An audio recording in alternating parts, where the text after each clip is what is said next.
to another episode of Race Talk. I am Reverend Lane Cobb. My co-host this afternoon is Mr. AJ Woodson. AJ is editor-in-chief of Black Westchester Magazine and co-host of People Before Politics Radio. Our topic today is closing the gap in Black maternal health disparities. And it is important that people know that the statistics on Black maternal health in the United States underscore serious gaps in care that have persisted despite medical advancement. And as you will learn, Black women are 3 to 4 times more likely to die from complications surrounding pregnancy and childbirth than their white counterparts. We look forward to hearing what our panelists bring a wealth of knowledge and experience to this topic today. And we thank them all for being there. Race Talk Revolution is a safe and brave space for people of all backgrounds to share ideas and opinions and explore the nuances of systemic racism, while together growing our capacity for effective anti-racist activism. The Race Talk Revolution community is committed to practicing radically inclusive love.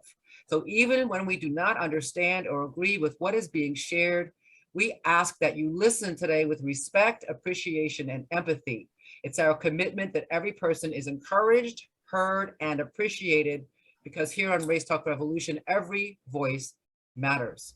And so now I'm going to turn it over to my co-host, AJ Woodson, who's going to introduce our first panelist today.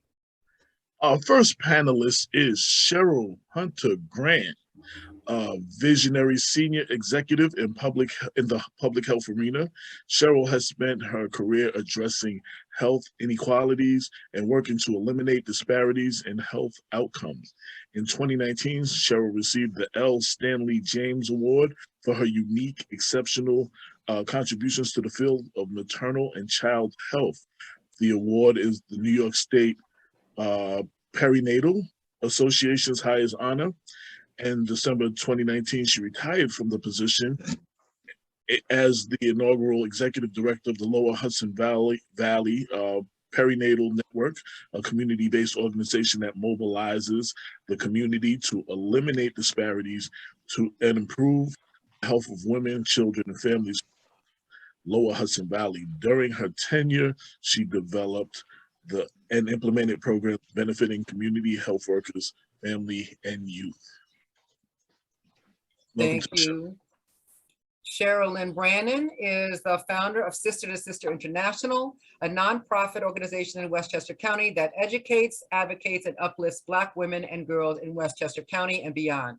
Brannan led the effort for the creation of the first ever research report entitled Still I Rise, Status of Black Women and Girls in Westchester County in 2019. She serves as the convener of SDSI's collective impact workshops focused on their 4 pillars of research, including health and wellness, Black maternal health, STEM and STEAM curriculum and career opportunities, entrepreneurship and pay equity, and juvenile social justice. Welcome to the show. Our next panelist is Nubia Earth Martin, a community birth worker and founder president of Birth from the Earth, Inc., a nonprofit organization steeped in education and empowerment, providing a variety of health and wellness services. Nubia is dedicated to improving birth outcomes for women of color and toppling maternity mortality and morbidity rates disparity. The legacy and lineage of Grand Midwives runs deep through Nubia Martin. She sees midwifery not as a profession, but as a way of life and a rite of passage. And our final panelist today is Ms. Shawnee Benton Gibson. She is the CEO of Spirit of a Woman Leadership Development Institute and the co-founder of the ARIA Foundation, which supports individuals, families, and communities who experience the devastating effects associated with maternal infant morbidity and mortality. Her story is the subject of the award-winning documentary Aftershock, a film that chronicles her and her family's experiences of grief, trauma, and activism after the tragic and preventable death of her eldest daughter, Shamani Makiba Gibson, due to maternal mortality and reproductive justice. And before we begin our interview today, Ms. Gibson is going to share a video with us. Thank you so much. Thank you. Greetings, family. Greetings, greetings.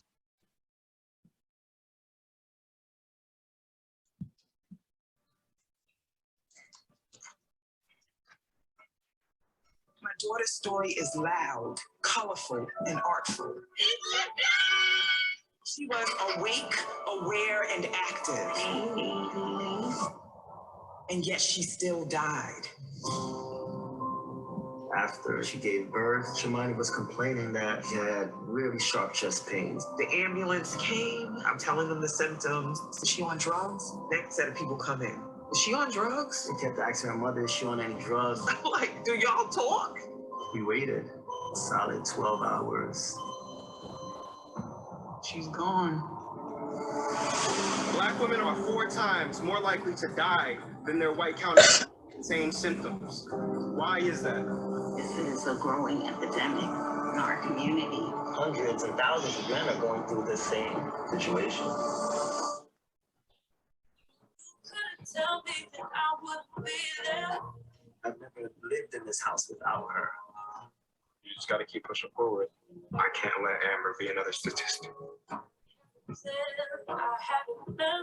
these numbers were flipped around and white women were dying at the rate that black women are dying, it would be a national crisis. We fight against maternal morbidity event by event in order to create change. You can turn our pain into power and make something of this. Somebody Gibson.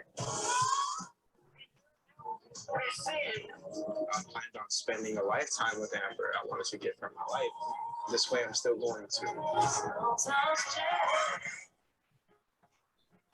It will be tweeted, Instagram, Facebook. It is not over. When black mothers die, there's a ripple effect. We call it aftershocks.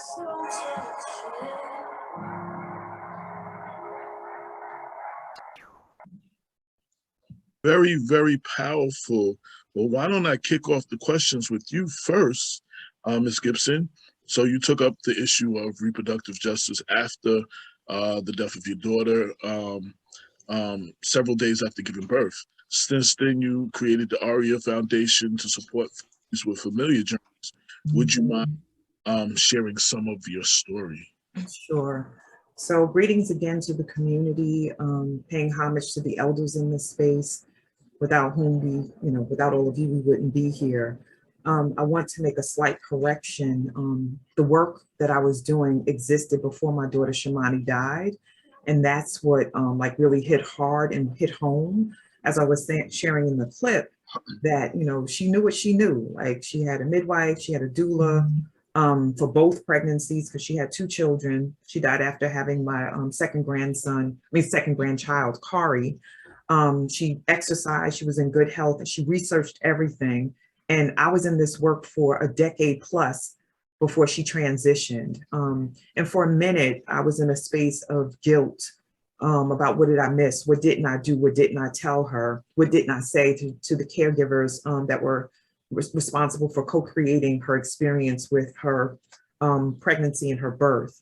And I released that very quickly because I recognized that we live in a country where these systems are set up so that somebody like Shimani, who's healthy and vibrant, transitions doing the most natural thing that one can do, which is bring new life into the world. So I released the guilt, didn't serve me, and got into activating more attraction and momentum around this issue, this scourge on Black and Brown communities, which is maternal morbidity as well as mortality. And I'm complete. So, and like I misspoke and said you took the issue up. After the death of your daughter, how did that make you, with the work you're doing, rededicate you to the work and make you see even more how important the work you do is? Yeah, just with the knowledge base and the networks that I was in, I got comfortable. It's just like, I know these folks, I know this information, I've guided my children and my extended community. And so it actually woke me up to a different level of advocacy and activism that needed to be done, and healing, because not only do I do the work to educate, but I also support folks who've experienced these types of losses and these near-death experiences. That's important to say, that we focus on the maternal mortality, which we should. My daughter died, like, she lost her life at 30 years old. But I know that there are so many more birthing people who have experienced near-death situations that are in need of that support with processing that level of trauma. So my work just, it's expanded, and I'll say this because it's so true, and others may relate, that because my daughter's an ancestor and she knows what she knows about me and about this work, she's able to download information into me to amplify the message and take it to the next level. So I do not do this alone, and I don't just do this with people with blood coursing through their veins who are alive. I do this with the ancestors, and a principal ancestor is Shamani Makiba Gibson for me. My next question goes to Cheryl Hunter Grant. What is reproductive injustice, and how does that specifically relate to people of color? I noticed that people can speak of reproductive justice and not necessarily be talking about Black maternal health equality. Yeah, thank you so much, and I appreciate the opportunity to be here as well. And I've got some visuals to help us in this conversation. And sorry, there's just some of the stuff covering my screen. Let me just go without it until I can figure out a better way. So reproductive justice, had some visuals, but don't want to belabor it. And I'm glad to be part of this conversation. It definitely is so needed. Reproductive justice really is that intersection between reproductive health, and that's whether you want to have children or not, and your ability to raise them in a healthy and strong environment without fear and with safety and the like, and coined in around 1994 by Sister Song, group of Black activists that were recognizing the intersection of reproductive health and social justice and how it impacted Black women and other women of color, other people of color. So we can't address issues that impact our ability to have children or to be healthy and well without looking at poverty, without looking at other social injustices, because it all converges at the same time and creates that storm that leads to these expanding rates of more Black women dying as a result of pregnancy and or having those near-miss experiences. Maternal mortality, which is when women die as a result of pregnancy, during pregnancy, delivery, or for up to a year afterwards. And we know that Black women are 3 to 4 times more likely to die. Insane in 2020 in the United States of America. But similarly, we've got high rates of Black maternal morbidity where women are almost dying because of pregnancy. It's insane. And in many cases, and many reports are coming out from the New York State Department of Health, from New York City Department of Health, here right in our own state, that a good percentage, almost up to 70% of these are preventable. And this is where even more the outrage comes, because if it's preventable, that tells us this is all structural kinds of stuff. This is not stuff tied to individuals as we're led to believe. We too often in our stories about why Black people are having such horrific outcomes are talking about because they're poor, they don't eat right, they don't do right and all of this.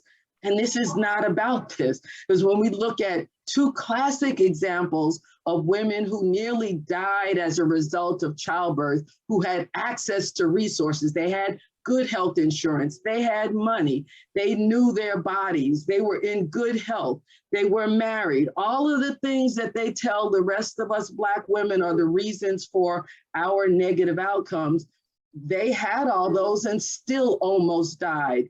Beyonce and Serena Williams nearly died as a result of childbirth. So they're examples of women who experienced severe maternal morbidity or the near misses.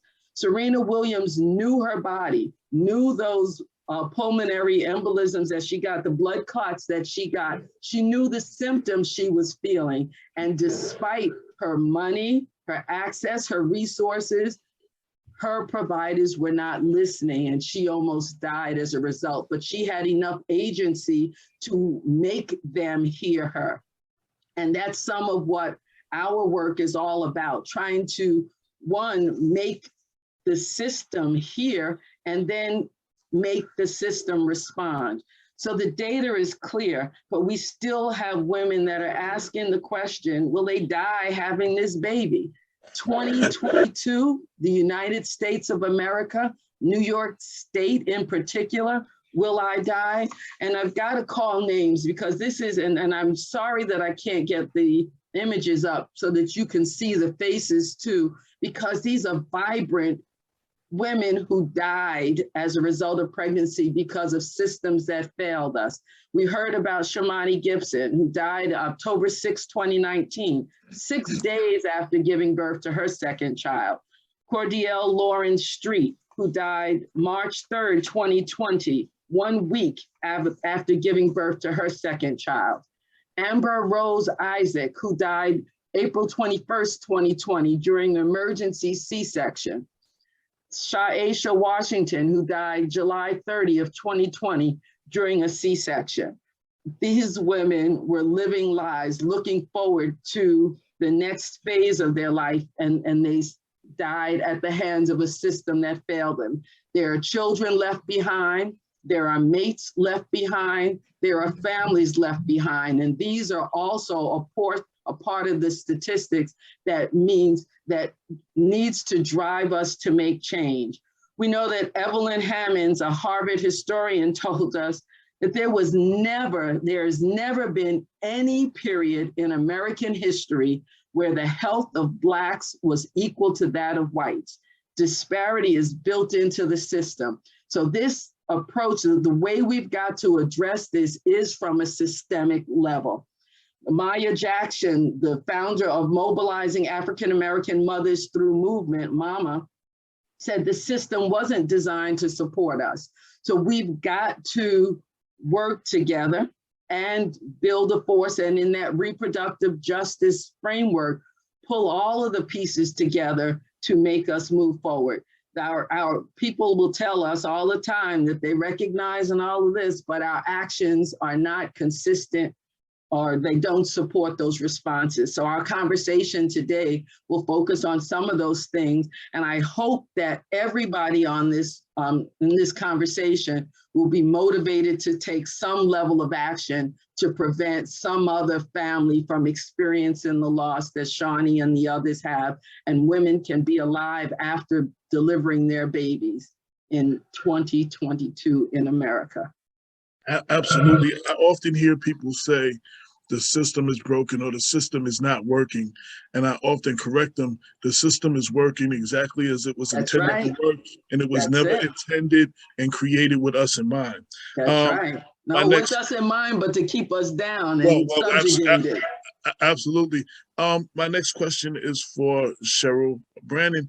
Now, before I get to the question, I think I covered a story in the last couple of years. You were advocating exactly this, maternal health quality at one of the hospitals. I think y'all had a big press conference or something. And right, okay, I was trying to find the stories so I could pull up the exact details of the story, but I couldn't pull up the story. But as a CEO of Sister to Sister International, you advocate on behalf of women and girls of color in multiple areas. How and why did you become involved in the movement of maternal health equality, and how does maternal health disparities initiative fit into the mission of STSI? Great, thank you so much for that question. And it's my absolute pleasure to be here this afternoon to discuss and certainly have a dialogue on this most important topic. Yes, as was noted, I'm Cheryl Brannan. I am the founder and CEO of Sister to Sister International. And we're an organization that links women and girls of African descent to what we call the resources that 1, connect, that 2, advance, and 3, strengthen us. And one of the programs that we have been very involved in, of course, is certainly health and wellness. Not only health and wellness, education, and global affairs. As a matter of fact, Sister to Sister International published some first ever research right here in Westchester County, New York, 2 years ago. And we focused on 4 key areas, including health and wellness, specifically Black maternal health. In addition to education, we do a lot of work in the STEAM and STEM space, bringing Black and girls of color along. Additionally, we do work in the juvenile justice space, which was part of this report. And then, of course, entrepreneurship, pay equity, and economic prosperity. And they all come together to impact on the lives of Black women and girls. So that said, we started on this journey now going back about 25 years ago, where we partnered with the World Health Organization. We hold special consultative status with the United Nations, and we partnered on a Mama Kit Safe Birthing Initiative.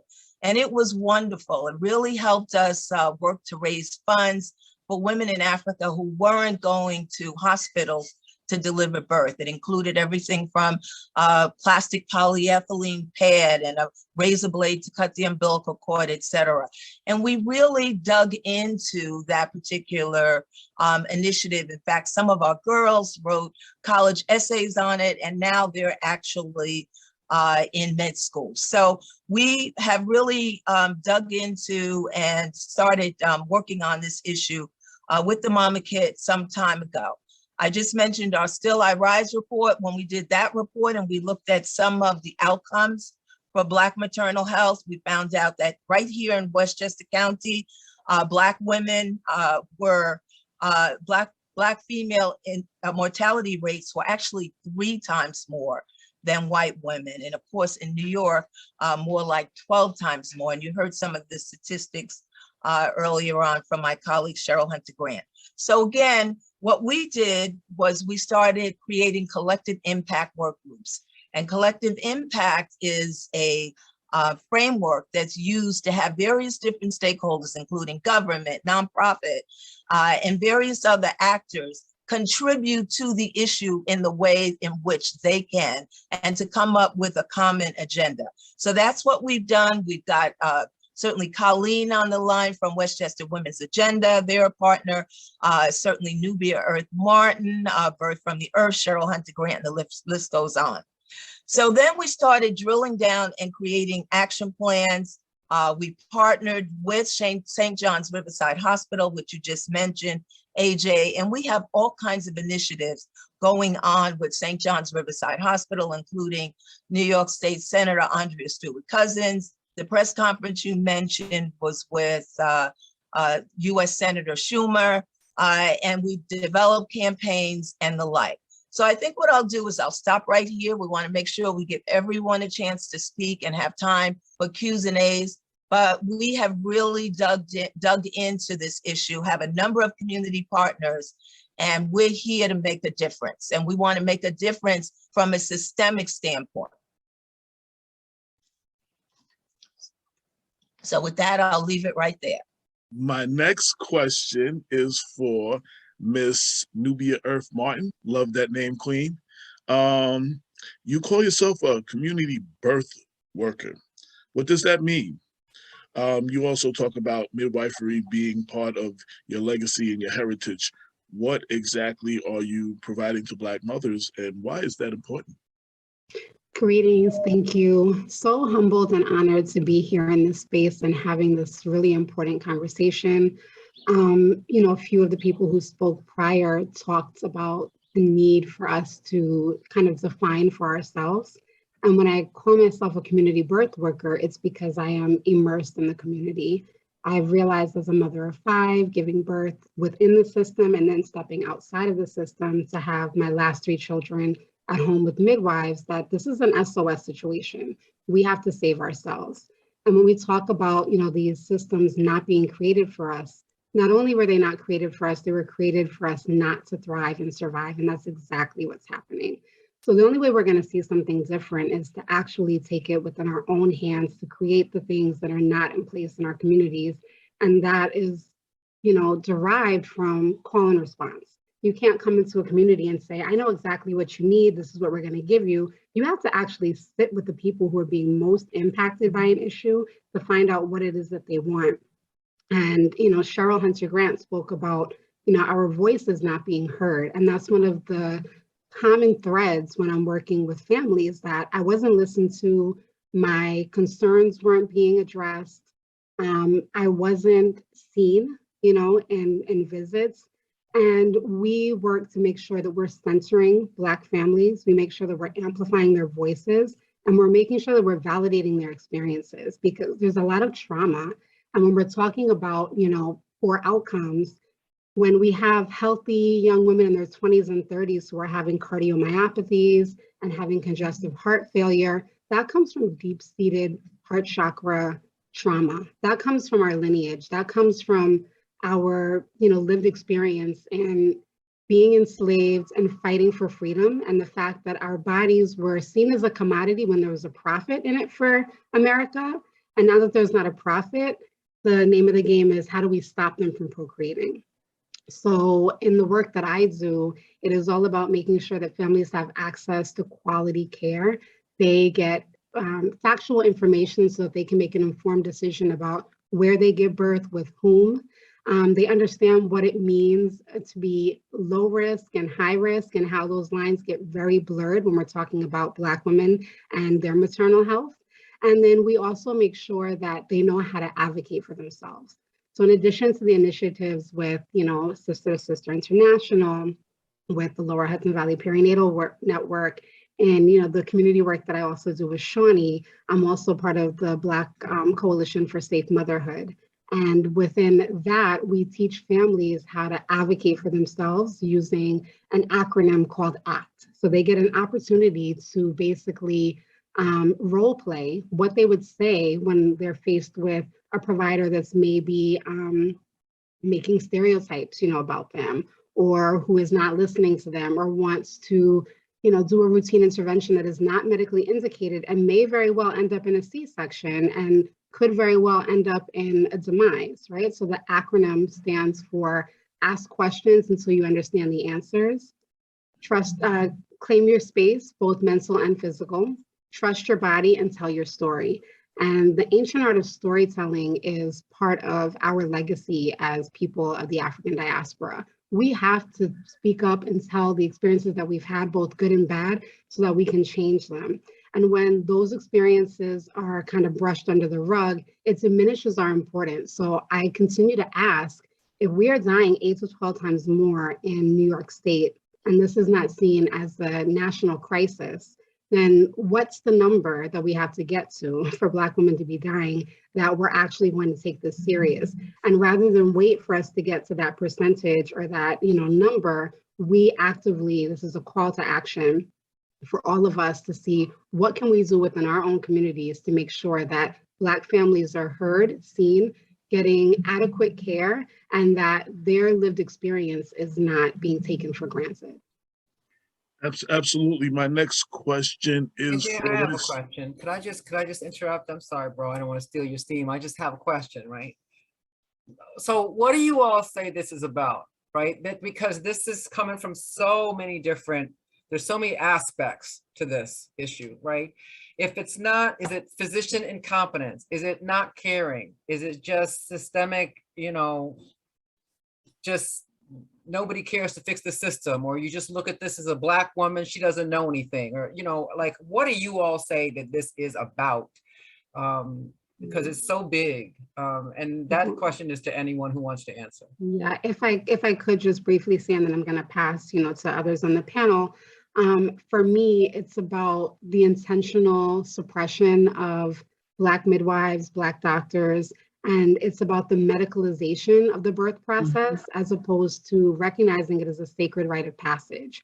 And when we think about the fact that it was Black midwives who caught Black babies, white babies, and everything in between in the US, and that was taken from us and kind of repackaged and sold back to us in a fear-mongering state, right? Where we feel that, we cannot birth without these machines. We need a machine to tell us how well we're doing. We need to be hooked up to all of this equipment as opposed to actually sitting with somebody and listening to what they're experiencing. That's when we see a rise in poor outcomes.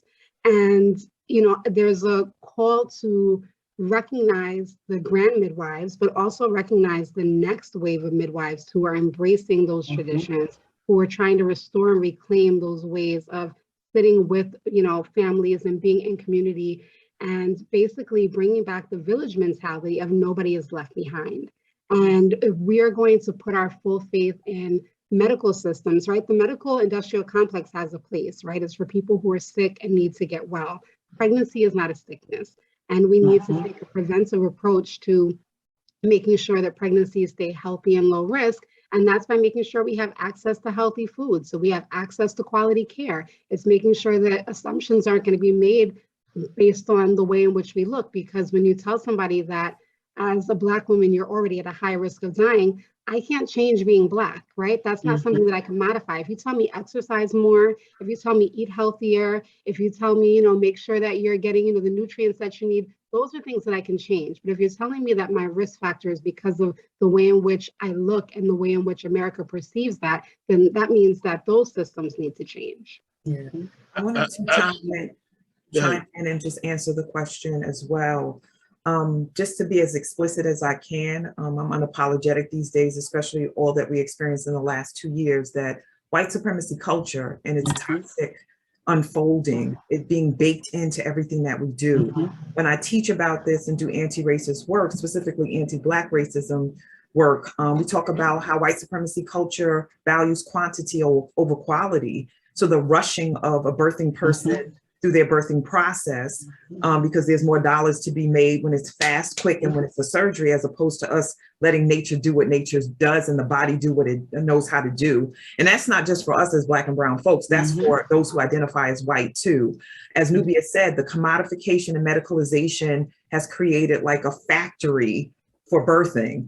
And it's killing us. It's specifically folks that look like me and my daughter who passed away and the others whose names were called.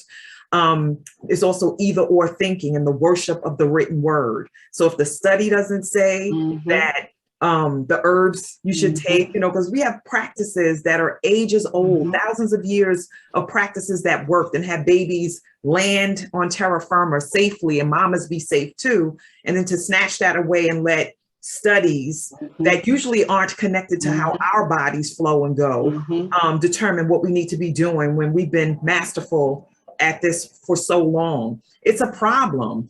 And so when we don't look at how this culture is built, and also patriarchy is a part of this, just like with the decision about Roe and Wade, like when we have white men, old white men, declaring what can and cannot happen with our bodies, then we're setting ourselves up for death and destruction. And I'm being extreme because the shit is extreme. Absolutely. Absolutely. That's right.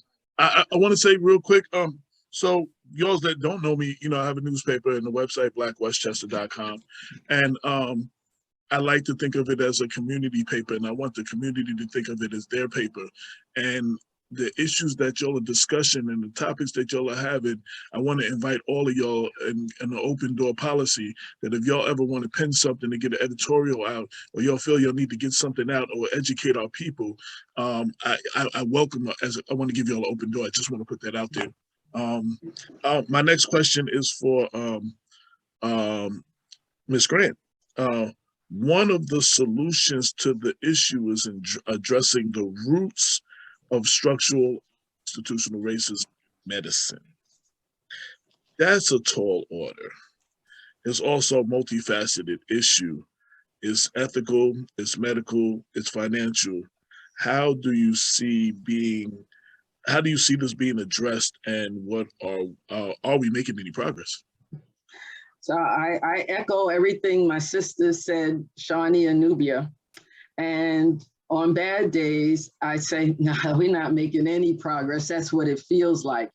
But when I get rest and you come back and you're ready to fight again, we are making some progress. Not as quickly as we needed to, because addressing white supremacy and structural racism in this country is bad. You look at your social media when folks were talking about CRTs in the school, the critical race theory, and everybody's up in arms. And when they really were talking diversity, equity, and inclusion in elementary and high schools and in that schools, they weren't talking CRT, but the white supremacists put out that message so that everybody gets afraid. And then you see on Facebook, well, I can't tell, and I'm just using this name Johnny, because Johnny will feel all sad, and how can he get through school?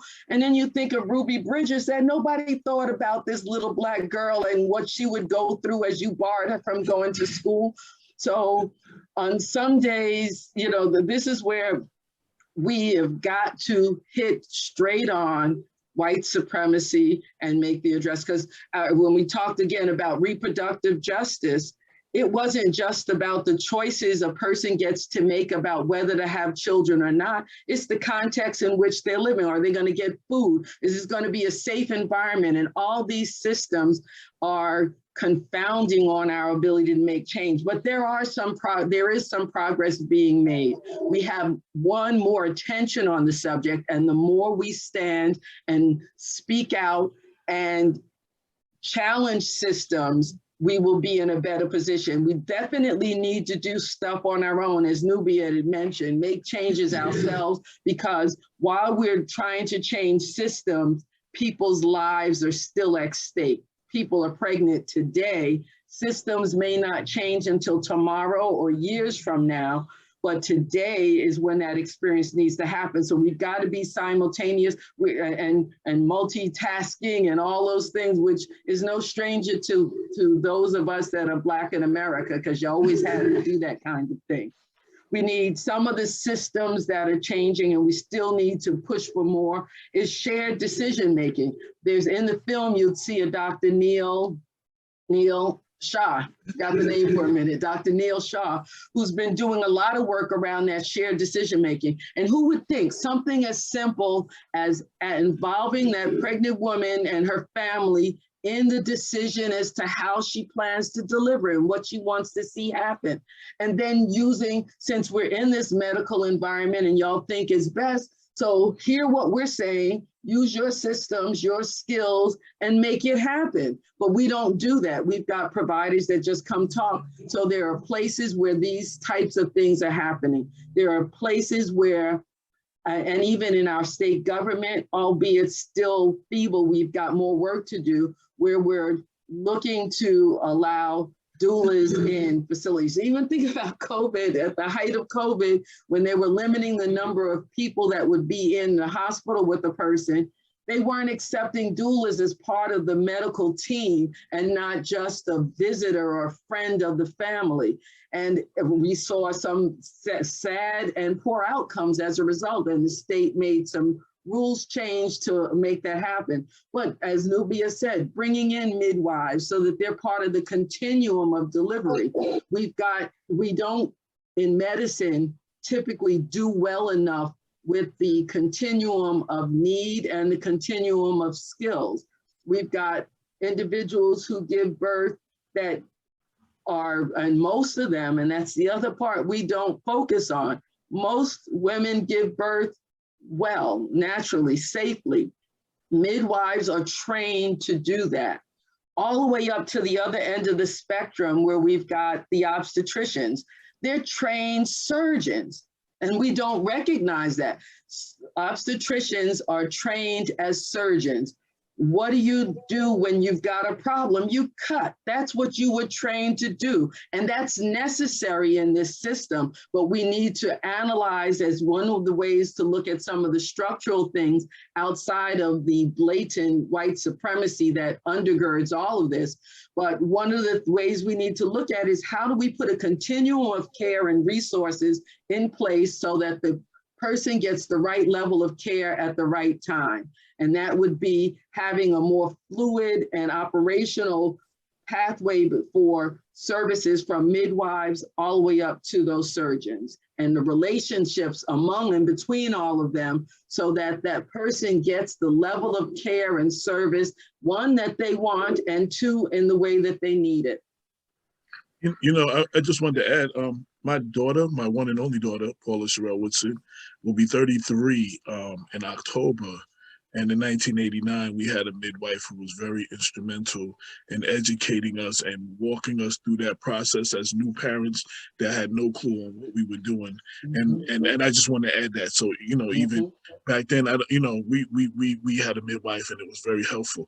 I wanted to, I think it was Sister Shawnee who mentioned Roe v. Wade. And I want anybody to get a chance to talk about this if they want. How does that, the overturning of Roe v. Wade, affect the work you're doing? How does that play in the work that y'all are doing? How important it makes, you know, Yeah, I'll jump in really quickly and say and I'll comment after. Thank you. Awesome. I'm going to say something very brief. I don't want to put this in the airspace, but the first thing that came to mind when I heard about it being overturned was how maternal morbidity and mortality was going to be amplified. You know, younger women, maybe without resources, having babies, you know, just taking measures to not be pregnant anymore, that places them in danger. The judgment, all of the stuff that makes it hard. And one of the things that we don't mention as much is postpartum depression and psychoses, or perinatal anxiety and mood disorders. As someone who experienced it firsthand with all 3 of the live births that I had with my children, that can take lives. And if you're stressed and forced, it only amplifies the possibility of you having a perinatal mood disorder or anxiety disorder during pregnancy, and then after having a baby and ending up getting very sick and feeling dis-ease mentally, emotionally, and spiritually. So that's my share. I'm concerned about the magnification of these issues. Absolutely. Can I jump in? Absolutely. Oh, okay, great. Absolutely. Yeah, no. Roe versus Wade is definitely very troublesome when it comes to Black and women of color. We had a basic constitutional right for over 50 years, which has now been turned back. And when we look at the representation and the population of Black women, especially in the southern states, whereas we know now across the country, the states have been empowered to make those decisions. But certainly in the southern corridor, when you look at Mississippi, when you look at Alabama, and all of these, many of these southern states that have very large populations of Black women, they are just not having the opportunity to have the healthcare and have the abortions that they need. We also need to look at the poverty. You know, when we look at the economics and things of that nature, that quite often Black women and women of color are the ones that are marginalized. So they don't have the funds. They're not in the situation to be able to travel across state lines to kind of get the care that they need. When we look at the social determinants of health, they're compromised across the board. So when we say that we want to give women the right, well, when we have the white males that were noted earlier, and certainly white females as well, in as much as the latest justice there, making the decision that women should not have the right, then that's very, very burdensome, because while they're pro-life in that regard, they're not pro-life as it relates to making sure that they have the education that they need. They're not pro-life when it comes to making sure that they have daycare and that they have the health care and all of those kinds of things. So if you're going to be pro-life, you got to be pro-life, not only as it relates to bringing life, but giving them the opportunity they need. So I'm going to wrap up on the Roe versus Wade, because we at Sister to Sister International, we've been activists for a very long time. As a matter of fact, we took a bus down to Washington to support voter rights, the Voting Rights Act, in addition to the fact that we were pleased to work with Senator Andrea Stewart Cousins, who's the New York State Majority Leader of the Senate here in New York State. She's right here in Westchester County with us, and we have worked towards codifying Roe versus Wade in terms of the protections for women in Westchester. So we've already started that process. New York happens to be a state that does provide access to abortions. Additionally, we've worked with our Westchester County Board of Legislators. We had the opportunity to join Governor Hochul, again, to introduce these protections for women. So in short, Black women, you know, they say when we get, when there's a cold, when others get a cold, we get pneumonia. Well, we get pneumonia, we get COVID, we're getting everything else. So we really have to make sure that we're rising to the occasion. And on the issue of what we're doing, we've got some great projects going with St. John's Riverside Hospital. So we're not able to make the systemic changes that we want to make overnight, but guess what? We're doing them piecemeal. We're doing them collectively. We're doing them as a group. We're bringing the community inside. And I'm gonna close right now by saying, I had a doula when I had my daughter over 40 years ago. And certainly they were not popular then, but I gotta tell you, it absolutely makes a difference. And to the extent we can bring them and midwives into the picture, we have to make sure we continue to do that. I have a question for all of you, but before I do that, I saw one of our panelists mention that can all of you put in the chat section how they can donate to your various organizations and causes. They wanted to do that. So if y'all can just put in the chat how people can contribute to what it is y'all doing into your organizations, I'd appreciate that. While y'all are doing that, so reproductive justice for women of color has been proposed as a reparation issue. Who would like to speak to how that might look and what effects it could have on communities of color?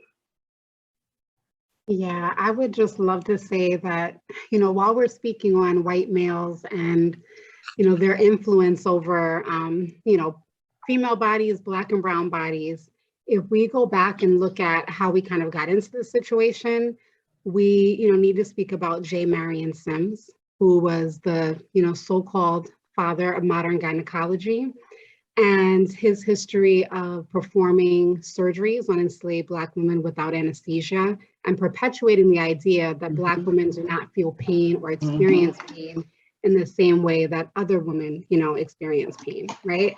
And this is something that is taught in medical schools. This is something that is steeped in their education.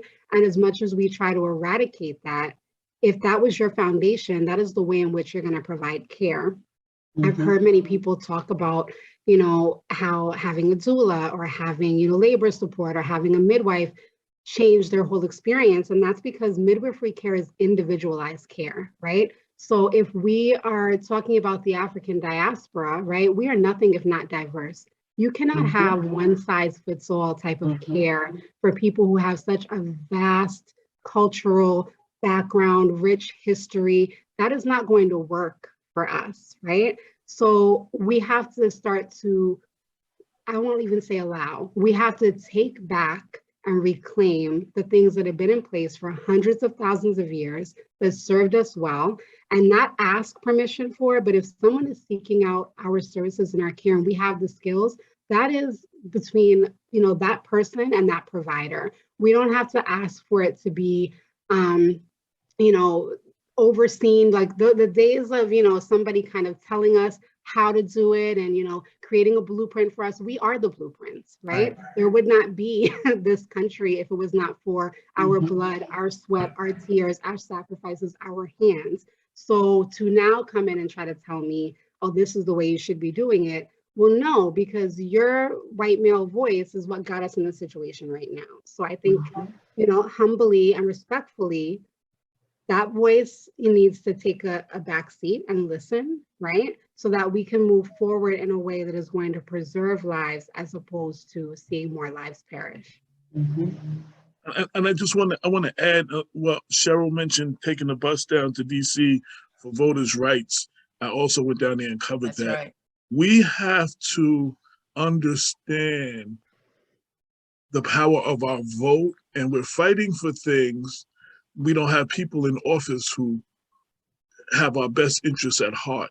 And we have to understand, for any of these things that we're fighting for, the right to vote and the right for our vote to count is very important, because if we lose that, it doesn't matter what we're fighting for. Not only we're not going to get that, we're going to lose half the stuff we got. So I just want to throw that out there. I always just want to nail that in, because we don't talk enough about that. And I think that singly covers everything that we're fighting for. And it doesn't matter what we're fighting for. We don't have people in there with our best interests. We're not going to get it. Right. So, and we also need to know that we can all work together on this, because all of the issues intersect one another. So you can keep your passion in the lane that you're in for the fight for social justice, and just recognize that we need to we can speak out a little louder to bring it all home together. Because if your issue is the environment and you want to make sure that the water is safe, that has an impact on reproductive health. So we don't need, sometimes and frequently the system pits us against each other. We need to be more aware and know that we're all on the same fight. We're in different lanes getting to the end, but we're all fighting together, because as soon as the water is better, the living wage is better, housing is better, medical care is better, all of that, then all of our issues thrive, and individuals at the end of the day, because these issues are tied to people, and people have multifactorial and have multi-needs. So if we're remembering that the prize are the people that will thrive in environments that are socially just, we can all line up shoulder to shoulder and kick in the door that is our passion, and we'll get to the goal that we all have, and not let others subvert that by making us think we're fighting against each other. Yeah. You actually, you actually almost answered one of the questions I'm about to ask next, but go ahead. I'll let Sonia. Thank you. So just wanting to put two things out there on the continuum, or really the circle around social justice and the work that we can do. I want to make sure that folks are clear, and this had to be clear for myself. I'm not as likely to march, but I'm very likely to teach and educate, especially around what white supremacy is, and do that sort of work. I speak a lot, but we all have a place on the continuum, because some folks, if they have to look at like marching to Washington, they're like, I'm not doing that for a variety of reasons, and I don't judge it. But when I think about the great-great-grandmother in the movement who is telling her birth story and talking about the age-old practices, I think of that as social justice. I think of that as contribution. I think of that as collaboration in the movement. And so we have to look at the various ways that we can participate and decolonize what that looks like, sounds like, feels like, because we've been taught that it looks a certain way. The second thing that I will share too is, this is not my quote, I'm trying to think of the brothers, Neely Fuller Jr.'s quote. If you don't understand racism, what it is, how it works, everything you think you do understand will only serve to confuse you. Now, a lot of us think we understand this. And so when I'm speaking to my white allies and counterparts, I'm like, you really must, before you throw money in, before you jump in, you really must understand how white supremacy culture impacts you as well as us, because it makes for a toxic environment. And I always also talk about the white supremacist that lives in me, because I've been trained and indoctrinated to operate from white supremacy culture since I could breathe and speak. So we have to undo and decolonize, and then we can do powerful work that's not siloed work, because we're taught to, this is my piece of territory and I got to share space with Cheryl, and it's problematic, but it's patriarchal and it's white supremacy culture that has us driving like we don't have enough and operating from Black consciousness. Absolutely. And if I could just, I'm sorry, go right ahead. Oh, I know. Everybody has a role to play. And everybody has a part to play. Everybody's not going to be on the front lines. That's just not it. And for some people who are not going to be on the front lines, who might not teach or whatever, who have the finances and the resources, you need to invest in those who are out there doing the work. That sometimes is as important as the people out there doing the work, because some of us, when we do the work, we're using shoestring budgets. I wanted to get to this next thing, which is going to be the last question, Cheryl, then we're going to Q&A. My question was going to be, before Miss Grant kind of answered it, is there a relationship between maternal health and inequality and all other disparities that show up these of color? You kind of touched on that. I want to kind of remix it a little bit. Something we don't talk about in the Black community is mental health. Mm-hmm. How does mental health play in the space that y'all talking about? And if anybody can answer, but if you can be brief, because then we're going to open it up to questions, Q&A. Well, first thing I want to say is reparations. I know you asked about reparations within the context of Black maternal health, but I want to just put it out there that I believe reparations across the board is required. And as it was noted earlier on, in terms of Black women being the ones that took care of white women's babies, going back to when they were enslaved, not only did we take care of them, we breastfed them, okay? So when you look at the imagery and you really feel what we have been through, guess what? We do a whole lot. So when we talk about repairing, there are a number of different ways that we can do that, but I want to make sure that we don't forget repairing as it relates to what we have given to this country free of charge. Thank you very much. So I just wanted to comment on that. And then as it relates to your other question, I will pass on that right now and give others a chance to jump in. Anybody can answer. Please be brief because we want to go to Q&A. Yeah, I just wanted to briefly say that, you know, mental health and saving space for our healing is so important, you know. So one of my visions was to open up something in Yonkers that really was dedicated to healing, and healing the way in which it looks for our people, which can be through dance, which can be through drumming, which can be through holding space and having community, you know, based prenatal care, where, you know, one mother is palpating another mother's belly, and where another, you know, mother is learning how to, you know, take a blood pressure for somebody else, not in an intimidating, you know, standpoint, right? And when we talk about reparations, that is how I give back reparations, by making sure that all the things that I did not have in my pregnancies and that I wish I had in my community, that we're creating those things, and that they are free to the community all the time. That this is not something that somebody cannot access because, you know, they're not working right now or they're a full-time student. So we have free childbirth education workshops.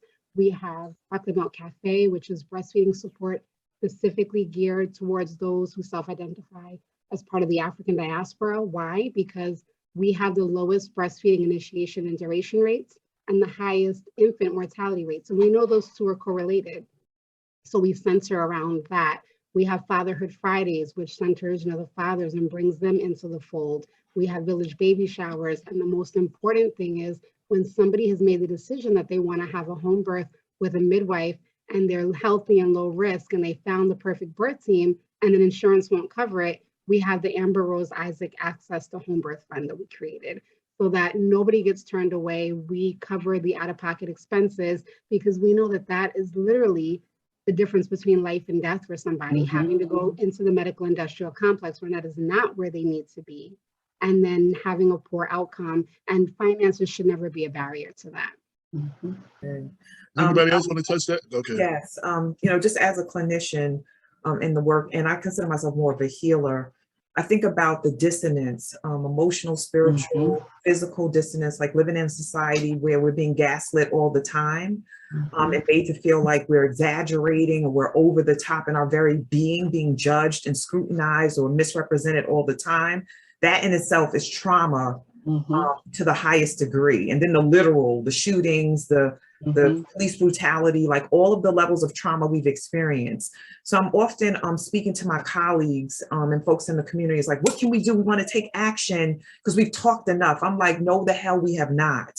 We haven't said enough about what has happened to us. Like action and revolution is about me being able to speak out loud about my daughter's death and talk about my experience with postpartum depression and psychoses. We haven't had enough platforms to express on that level. So part of my activism and action is creating spaces where our stories can be shared. And we use ritual, like Nubia was talking about, our artistry, our harmony, our rhythms to express ourselves and get this out of our system as best we can. And ain't enough time in my lifetime to do all of that for our people. Like we have centuries before all of this mess is cleaned up.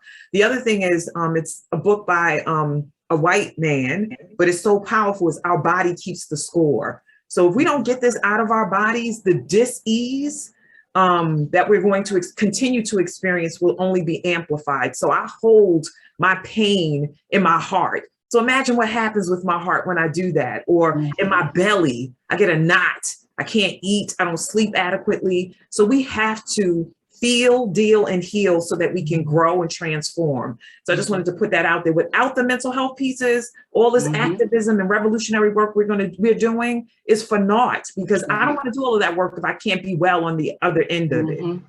Absolutely. Absolutely. We're going to go into Q&A. And I just want to say, you know, we always hear, especially we have an election coming up soon, we always hear these nice, pretty speeches and stuff. And I just want to say to all elected officials and to all candidates, if we can't see your verbs, your words are irrelevant. Lane, I pass it to you to explain how they can raise their hands and open up the Q&A. Yeah, thank you. We've got a lot of activity in the chat, actually, people really responding, saying that your words are resonating with them. And thank you also. We have a whole lot of new folks here today that I'm sure came specifically here from this panel. So thank you so much. If you have a question or a comment to add to this conversation, please go to the reaction button at the bottom of your screen, and then you can raise your hand that way or find your name in the participant section and raise your hand that way.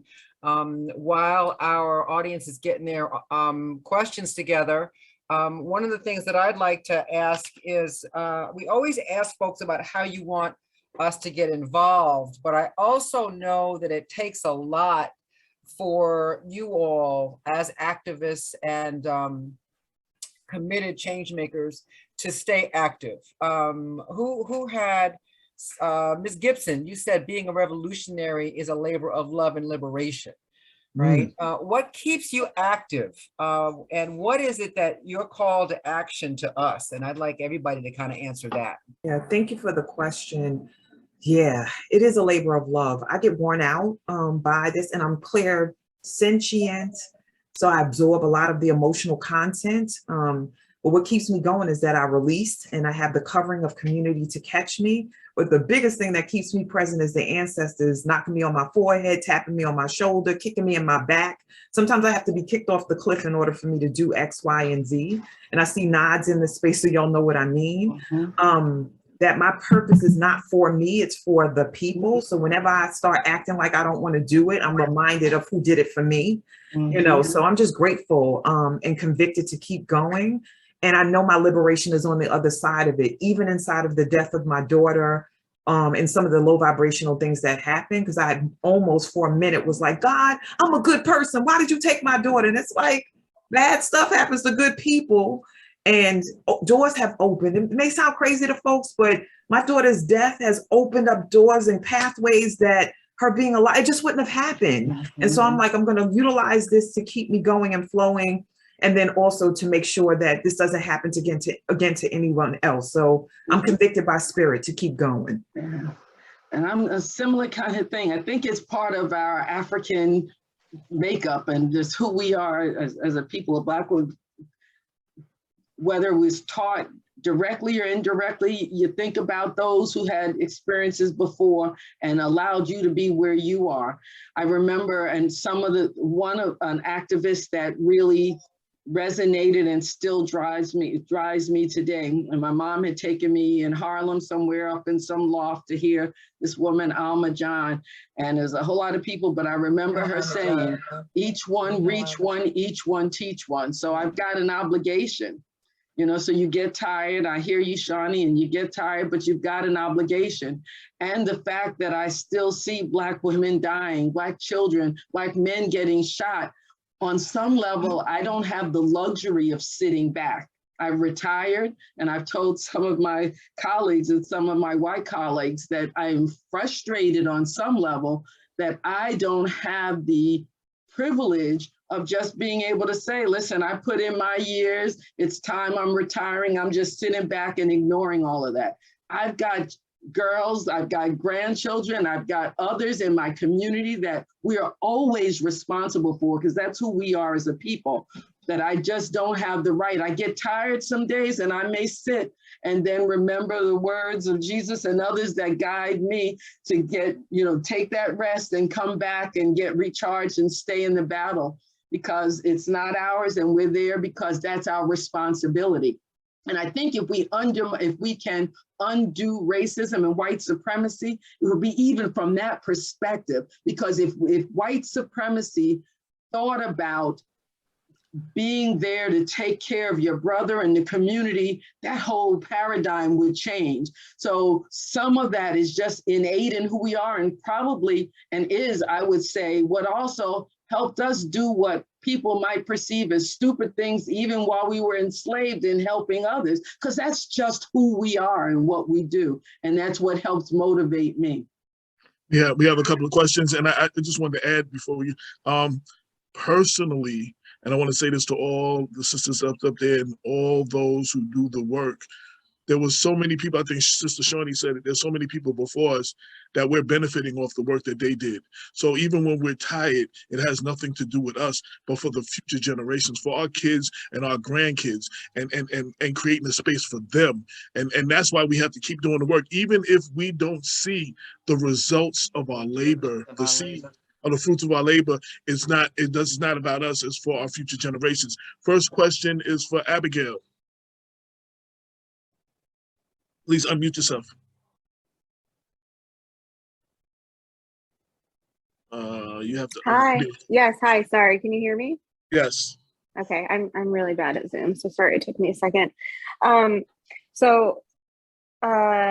think mostly what I just want to say is an acknowledgement. I just want to thank all of you so much for this panel. It's I don't even have words. I had a baby 8 weeks ago. He's sitting here with me right now. Can you see him? Yeah, I just, everything you've said today has just hit home so much. And I had a traumatic birth experience and had preeclampsia. And the whole time I was in the hospital, I just kept thinking how lucky I was as a white woman to be there. I had some stuff happen that I think was not fair, and all these things, and I just kept thinking, like, wow, what if I were Black and or a woman of color, and this would have just been so much worse. And so anyway, I'm really passionate about this work, and I completed the Undoing Racism workshop from the People's Institute back in 2016, and have considered myself an anti-racist ever since, and really see it as my calling, I guess. I don't even know the right word, but to call white women into this work who just have no idea.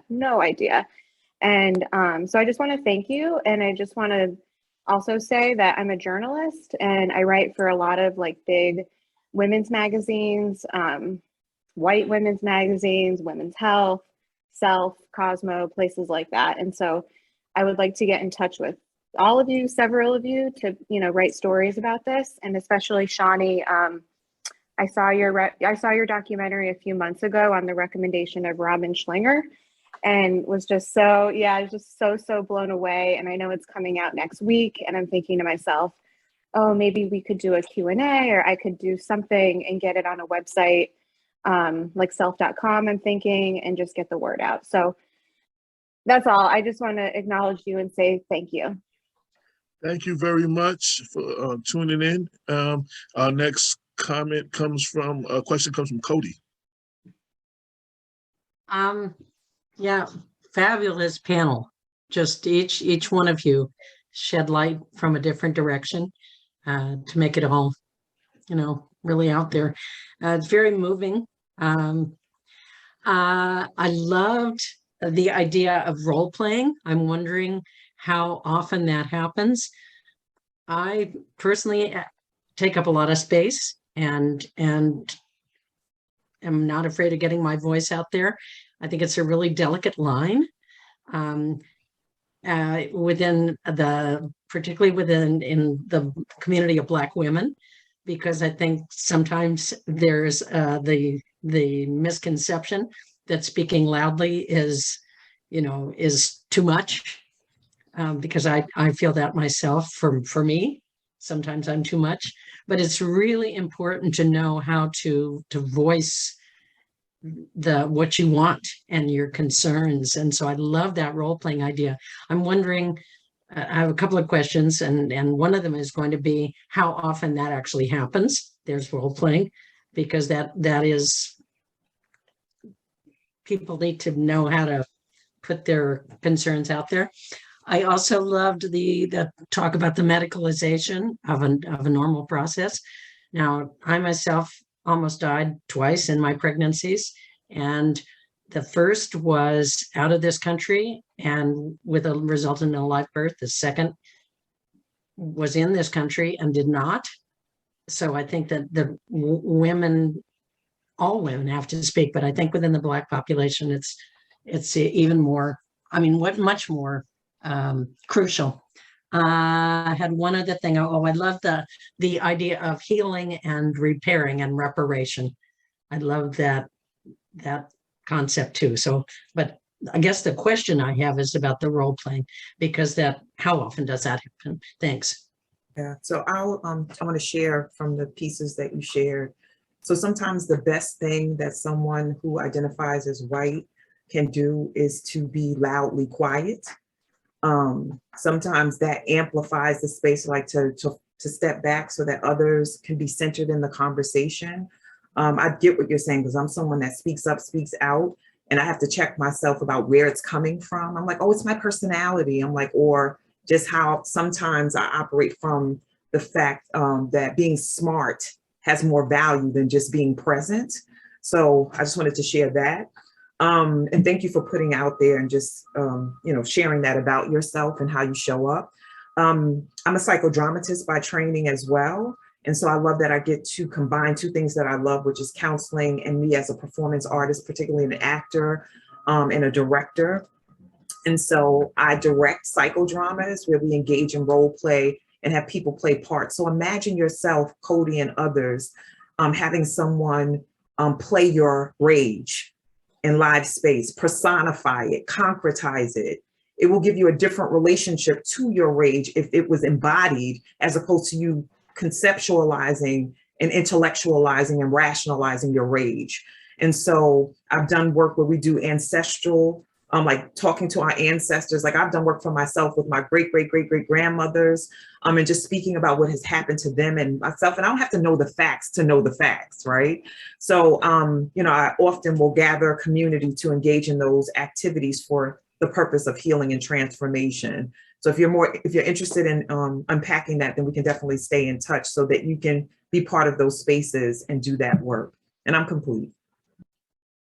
Yeah, and I just also wanted to add for Cody, well, one, sorry that you had 2 traumatic birth experiences. And I just want to validate the fact that maternal health is in a dismal state for everybody, right? I just want to say that, it's not like, one group is, actually thriving. We're all doing bad. And then of course, the disparities for women of color are, a huge, outlier as well.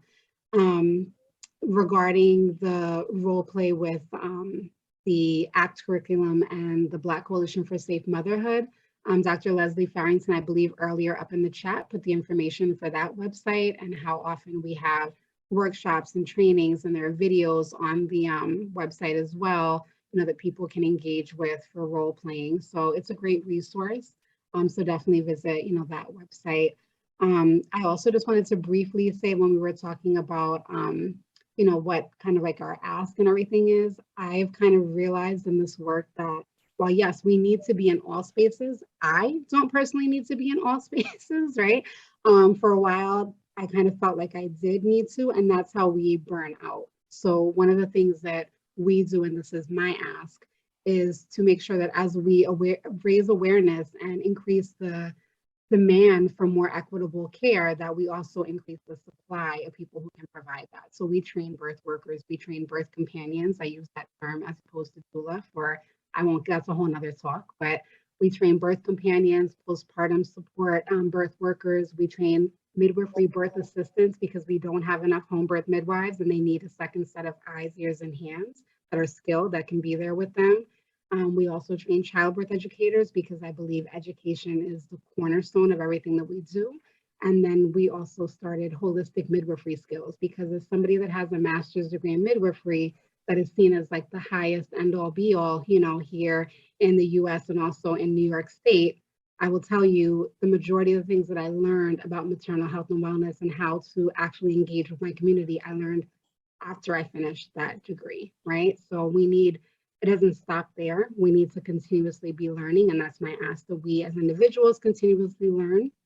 And if you know somebody who's interested in maternal health, I don't care if they're in high school, college, I don't care if they're an elder, it's never too late, it's never too early. We have a space, you know, for them, and they can get in where they fit in, so we don't have to shoulder everything ourselves. Right. And if I could, I know you're closing out here, just with reference to all that has been discussed, because certainly we talked about the non-medical community, non-medical settings, et cetera. But I do also want to share that we're making some great inroads at St. John's Riverside Hospital, which is the largest birthing hospital, certainly in the Yonkers area. And essentially what we've done through a grant is we are remodeling the maternal health space, the maternity ward, to ensure that it's more culturally competent, that there are photos of Black and brown people. We're setting it up so that more families can come in, and there's various different support tools, that there's tele services and things of that nature. And we couple that with anti-bias training for hospital staff. In addition to, we're doing videos, we're doing focus groups. So we have an array, a full bevy of services that the community is partnering with St. John's Riverside Hospital on, with support from our elected officials, to make sure that we continue to chip away and support equitable birth outcomes, and especially for Black women. And we're totally unapologetic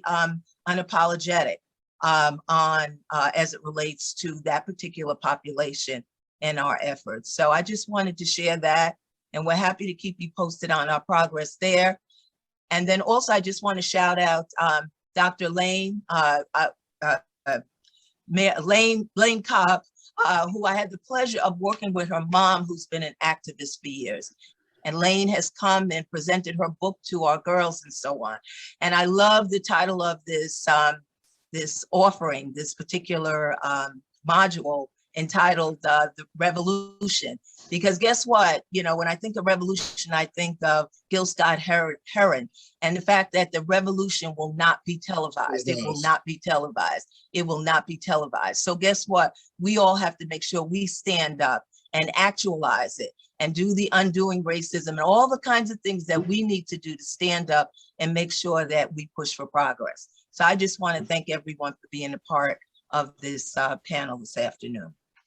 Before I'm going to turn it over to Lane so she can close it out, but I just wanted to say one more time to the sisters that were here, I want to thank them for being here. And I also, you know, we started Black Westchester because our voices were not being heard. And y'all have a lot to say. And again, I want to put an open door policy that anytime y'all need to give something out, anytime y'all want to write an editorial, y'all need to address something, you know, to educate the public, please hit us, blackwestchester@gmail.com. And I look forward to possibly working with y'all and further my relationship with all of you individually and collectively. Lane is going to close us out. Yes, thank you so much, everyone, for being a part of this panel, for bringing your policies with you as well. I want to make sure that the viewers who will not have access to this chat understand how they can find you, take advantage of your offerings, and make donations to you. So Ms. Shawnee Benton Gibson, please tell us about what is your organization, how can they find you, and then how can we access the movie Aftershock? Awesome. So earlier I dropped the link for the trailer for Aftershock, and it's coming out on Hulu on July 19th. I have my assistant, she's awesome, in here today, so I asked her to help me out. There's also a link for donating to the ARIA Foundation. We started ARIA in my daughter's name or memory, and it stands for the Advancement of Reproductive Innovation Through Artistry and Healing. And so there's a link to give if you wish to give. And Chantel, if you can drop in our landing page information about our website so that they can see. There are two organizations, Soul Leadership Development Institute and the ARIA Foundation, that work together that I'm privileged to lead in. So please be in communication. I love partnership. It's needed, it's nourishing, it's necessary. And I look forward to partnering with those of you who are willing in the days to come. Thank you all. And thank you. And ARIA is A-R-I-A-H. Correct. ARIA Foundation. Thank you so much, Ms. Gibson. Nubia Earth Martin, tell us, make sure we know how to find you and take advantage of your offerings and donate to you. Yes, thank you. So Birth from the Earth, Inc. is my nonprofit organization, and Earth Grounds is our physical space. You can go to birthfromtheearth.vpweb.com. That's our website.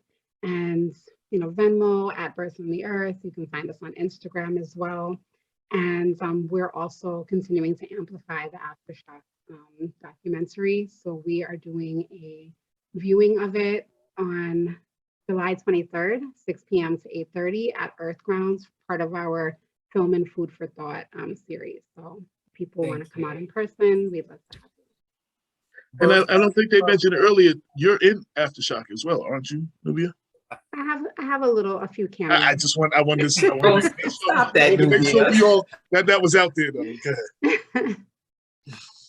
I put that in the chat. Yeah, thank you for that, because it was in my head, like I have to remind people that she's in this movie. So birthfromtheearth.vpweb.com. All right, thank you. Ms. Cheryl Brannan, Sisters to Sister International, s2si.org/donate. Do you have any final words? Only that people cannot leave this call until they donate. Just kidding, just kidding. Just a little levity. No, I don't. I think that it's been a great discussion, and I look forward to continuing the conversation and making headway on this issue. Thank you. Thank you for being a part of this discussion and this movement. You've been here and you're not going anywhere. So thank you. All right, Ms. Cheryl Hunter Grant, please, last words from you, sis. Thank you so much for saying yes to this opportunity, because you're saying yes is why the rest of these ladies were able to come on board as well for this panel. So thank you. Yes. So thank you, and I appreciate. So donate to the other ladies' causes. I'm solo now and it's all good. I get to then do how I want, but I would encourage everybody to play a role. You cannot, in my opinion, if you sat through this conversation and many of the other conversations that happen here on Race Talk and are not moved, you need to get your pulse checked, because this is real stuff, human. Do what you can and the space that you can to speak out against racism and how it impacts on people's ability to give birth, to live lives in whatever kind of way you need to. Remember, it's structural. We've got some interpersonal things where folks are dealing with prejudice and we can deal with that, but the bigger issue are the systemic issues, these systems that perpetuate these inequities that we've got to chip away. We've got to chip away. Undoing racism, I think that's an excellent analysis. And in my opinion, that's not a one and done. That's one, if you do that workshop 50 times, you're going to learn 50 different things. And who you are changes each time you take it. So your perspective of it is going to change. So get that knowledge, as Shani said, to understand what racism is. Then I challenge you, just like Alma John challenged us, that each one reach one, each one teach one. Go out and make sure every day of your life you are doing something to chip away, and even not chip away, take big chunks out of this system of racism and white supremacy so that all of us can live and thrive and reach our full potentials. Thank you so much. Thank you, everybody. Thank you also to my co-host for today, Mr. AJ Woodson of Black Westchester Magazine. You can follow AJ at blackwestchester.com and on Facebook at Mr. AJ Woodson. And you can also get a copy of his book by visiting him at info@blackwestchester.com. There you go.